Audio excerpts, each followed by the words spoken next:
berpemikiran terbuka dalam berinteraksi dengan budaya lain sehingga menimbulkan rasa saling menghargai. Lalu yang ketiga ada yang namanya gotong royong.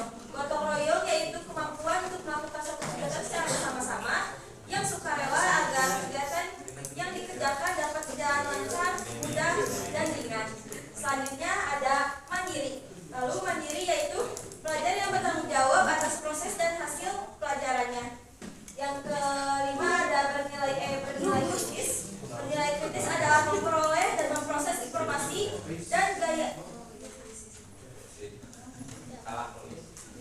dan gagasan, menganalisis dan mengevaluasi penalaran, merefleksi pemikiran dan proses berpikir dan mengambil keputusan. Yang terakhir adalah kreatif. Kreatif adalah mampu memodifikasi dan menghasilkan sesuatu yang orisinal, bermakna, bermanfaat dan berdampak baik bagi masyarakat.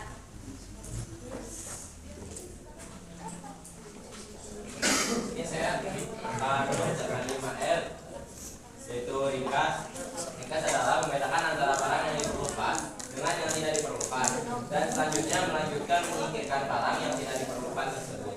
Yang kedua ada rapi, yaitu menyimpan barang dalam tata letak yang benar, mengikuti suatu aturan yang ditetapkan.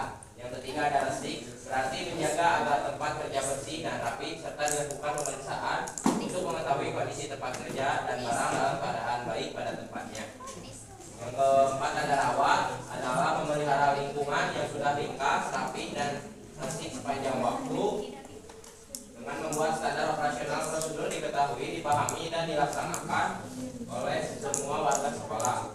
Yang kelima ada rajin, adalah membuat 4R sebelumnya menjadi suatu kebiasaan untuk mengembangkan dan melanjutkan. Gaya hidup berkelanjutan. Gaya hidup berkaitan adalah gaya hidup yang mengutamakan penggunaan energi. Gaya hidup perkantoran ini cermin dari bagaimana memilih produk, perilaku, dan aktivitas yang lebih meminimalisir sumber energi terbarukan dan menghasilkan energi kotor yang merusak lingkungan.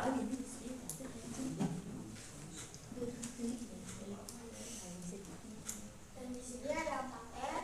Yang satu recycle atau daur ulang, dengan mendaur ulang bahan sampah agar menjadi produk baru, contohnya kertas dan kaleng. Yang kedua reuse atau penggunaan ulang dengan menggunakan kembali kemasan antara produk atau produk yang sudah dipakai, contohnya seperti kotak biskuit. Yang ketiga ada pengurangan penggunaan dengan mengurangi produk yang sampahnya tidak dapat didaur ulang, contohnya plastik, kresek. Repair memperbaiki dengan mempunyai barang yang rusak agar tidak langsung dibuang sehingga dapat mengurangi sampah, contohnya memperbaiki peralatan elektronik yang rusak.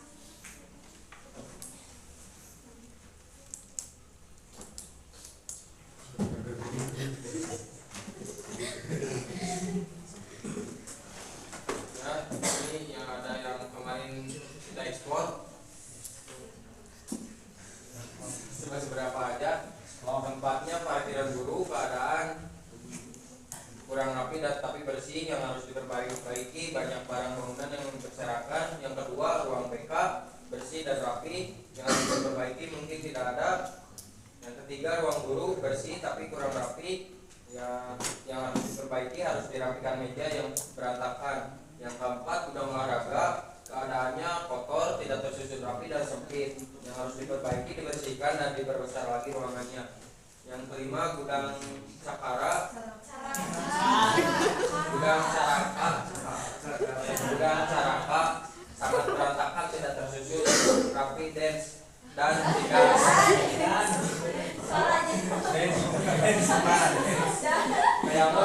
yang harus diperbaiki, harus dibereskan dan ditata kembali. Di sini ada pun jenis sampah. Yang pertama ada daun, yaitu sampah organik. Yang kedua tisu, sampah organik. Yang ketiga kardus, sampah organik. Yang keempat kertas, sampah organik. Yang kelima plastik kemasan. kemasan ini sampahnya anorganik, kap aqua anorganik, gelas kaca anorganik, besi anorganik, dan mineral lantai anorganik. Ada beberapa dokumentasi contoh sampah yang ditemukan di sekolah kita. Dari hasil wawancara dengan Hamadang, pertama sampah yang di depan kelas dibawa ke tong dan dipilih dipisah organik dan anorganik. Kemudian sampah plastik dibakar dan sampah botol dijual. Kemudian sampah basah dibakar dan daun dibakar. Bekas bakarannya atau abunya diolah sampahnya di sekolah atau pupuk komposnya. Jadi pupuk menurut dari kelompok saya dari yang sampah plastik kan banyak, ada juga plastik yang kemasan yang seperti plastik kemasan kapal api yang kayak gitu. Itu tuh sebenarnya mah nggak perlu dibakar juga, bisa diolah menjadi suatu produk seperti karpet atau ini apa sih, tas, terus pokoknya bisa didaur ulang kembali tanpa perlu dibakar. Kalau yang botol memang harusnya dijual dan dijual juga kan pasti didaur ulang kembali. Terus buat sampah yang basah mungkin bisa dipilah-pilah lagi Bu. Soalnya kan gak semua sampah yang basah itu kan tidak berguna, tidak bisa didaur ulang kembali. Jadi dari Gusti sendiri mungkin lebih dikeringin, lalu dipisah kembali, lalu yang bisa diolah bakal diolah kembali. Diolah, diproduksi kembali menjadi suatu barang yang berguna.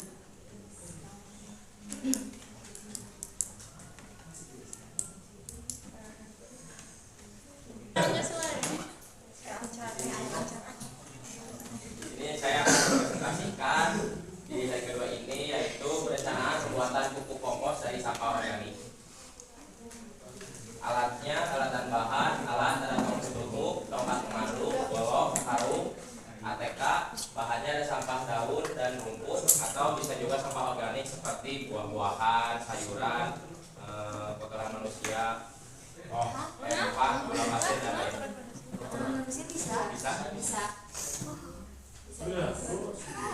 Bisa tapi organik. Langkah kerja pertama mengumpulkan sampah organik, yaitu daun dan rumput. Yang kedua, lalu daun dan rumput diremukkan dan dimasukkan ke dalam tong. Tiga, campurkan M4 dengan takaran 3 tutup botol dan masukkan ke dalam 2 liter air dan masukkan gula pasir secukupnya. Kemudian aduk hingga merata. Yang keempat, cairan yang sudah dicampur tadi kemudian disiramkan ke daun dan rumput yang sudah ada di dalam tong. Yang kelima, aduk daun dan rumput yang berada di tong yang sudah dimasukkan cairan tadi dengan tongkat mengaduk sampai merata. Yang keenam, tutup tong yang sudah berisi daun dan rumput yang sudah dicampurkan dengan cairan dengan rapat sampai tidak ada ventilasi udara. Yang ketujuh, lalu tunggu sekitar 1-3 bulan, kemudian buka dan ambil pupuk yang sudah jadi di dalam tong.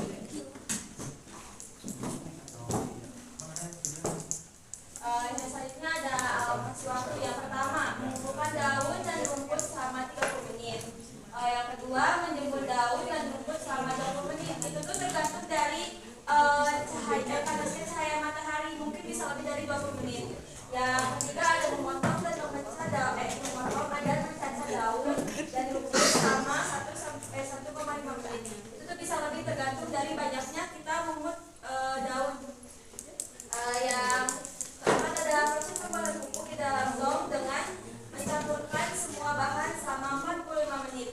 Yang kelima, menyimpan sampah organik yang sudah diolah menjadi pupuk kompos selama 1-2 bulan jika daun dan rumput kering dan 2-3 bulan jika daun dan rumputnya basah.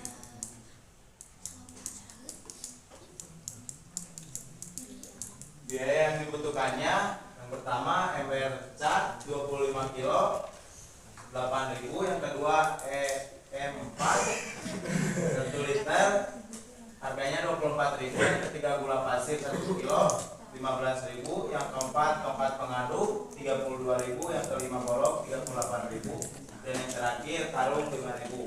Jumlah biaya yang dibutuhkan adalah 122.200 perak.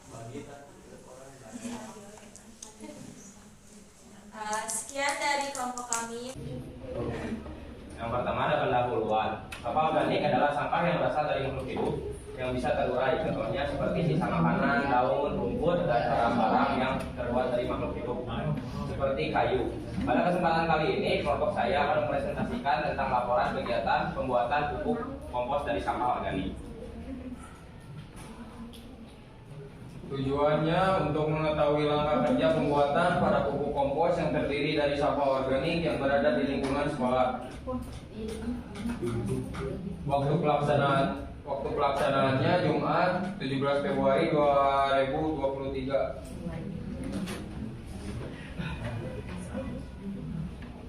Tahapan kegiatan pembuatan pupuk kompos. Yang pertama, memungut sampah daun dan rumput di lingkungan sekolah untuk dikumpulkan di depan kelas. Yang kedua, lalu membeberkan daun dan rumput di atas karpet yang sudah disediakan di depan kelas. Selanjutnya, memotong daun dan rumput menjadi kecil. Yang keempat, lalu menjemur daun dan rumput yang sudah dipotong menjadi kecil, tunggu sampai kering. Selanjutnya, sembari menunggu daun kering, kita akan mencampurkan E4 dengan gula pasir dan air. Siapkan air sebanyak 2 liter, dicampurkan E4 3 tutup botol, lalu ditambahkan gula pasir 10 sendok makan. Lalu aduk hingga merata. Setelah daun kering, masukkan daun ke dalam larutan E4, masukkan daun secukupnya. Selanjutnya, selama proses memasukkan daun, harus sambil diaduk supaya semua daun tercampur merata. Selanjutnya, setelah semua daun masuk, aduk-aduk sebentar lalu tutup hingga rapat. Setelah itu didiamkan.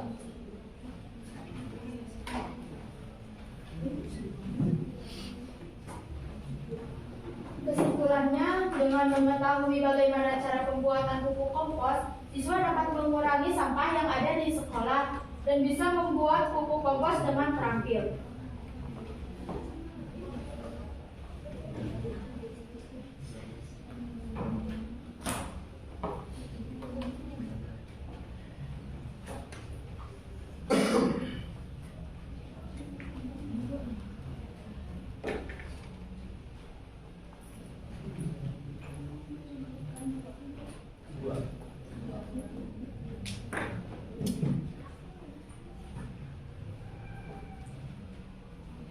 Selanjutnya ada di penerapan gaya hidup berkelanjutan di lingkungan sekolah. Pengertiannya akan dijelaskan oleh Aji. Nah, di sini ada pengertian dari gaya hidup berkelanjutan. Gaya hidup berkelanjutan adalah gaya hidup yang mengutamakan penggunaan energi terbuka. Gaya hidup yang berkelanjutan berusaha memenuhi kebutuhan tanpa mengubah atau mengurangi sumber energi bagi generasi berikutnya. Gaya hidup berkelanjutan ini tercermin dalam berbagai pemilihan produk, perilaku, aktivitas lebih meminimalisasi sumber energi terbarukan dan menghasilkan energi kotor yang merusak lingkungan. Ini disebabkan gaya hidup berkelanjutan sangatlah ramah lingkungan. Selanjutnya dari kelompok aksi ada yang namanya program yang bisa dilakukan oleh siswa. Yang pertama ada memilah sampah di lingkungan sekolah setiap bulannya. Jadi karena kan kita warga Semaja itu sangat banyak sekali ya, apalagi kalau misalnya jajan pasti banyak. Jadi selain mengurangi tugas caraka, kita juga bisa memilih-milih lagi sampah kayak kemarin kayak gitu, tidak dihilangkan seperti itu. Untuk selanjutnya melakukan diet plastik dengan cara membawa wadah sendiri di rumah atau menggunakan wadah yang disediakan kantin. Contohnya mangkok dan gelas. Ya kalau misalnya kita lihat-lihat di sampah yang apalagi di sana ya, di sana tuh banyak banget plastik yang bekas es cekek terus styrofoam yang kayak gitu tuh sering digunakan. Nah, saran dari kelompok kami itu tuh bisa menggunakan atau diganti dengan mangkok dan gelas yang disediakan kantin ataupun yang kita bawa dari rumah sendiri. Yang selanjutnya ada pintar mengolah sampah di lingkungan sekolah. Nah, balik lagi ke poin yang pertama, setelah kita mengumpulkan sampah, kita kan bisa memilah-milah tuh. Seperti kayak misalnya kalau di sini kan ada kopi, tapi di sini ada bungkus pop es. Terus ada apa sih yang kotak-kotak plastik gitu teh, plastik kemasan. Itu tuh bisa dibuat lagi kerajinan yang sebenarnya itu tuh bisa menghasilkan kembali uang atau bisa diolah kembali seperti itu. Selanjutnya adalah menanam pohon atau menanam tanaman hias seperti program Pak Oh ya, program Pak Ana yang kayak misalnya lebih menanam tanaman seperti di pinggir-pinggir kelas seperti itu supaya udaranya lebih segar dan terlihatnya juga enak gitu. Selanjutnya ada menghemat listrik dan memanfaatkan cahaya matahari. Ini sih opsional tergantung dari sekolahnya. Cuma ini hanya sekedar tambahan aja, soalnya kan emang rada susah juga buat diterapkannya.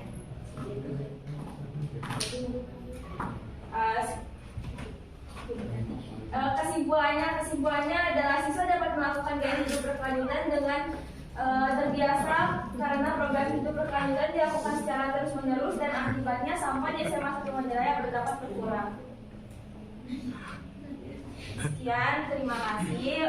Mohon maaf dengan banyak kesalahan dan kekurangan. Kami tutup. Wabillahi taufiq wal hidayah. Wassalamualaikum warahmatullahi wabarakatuh.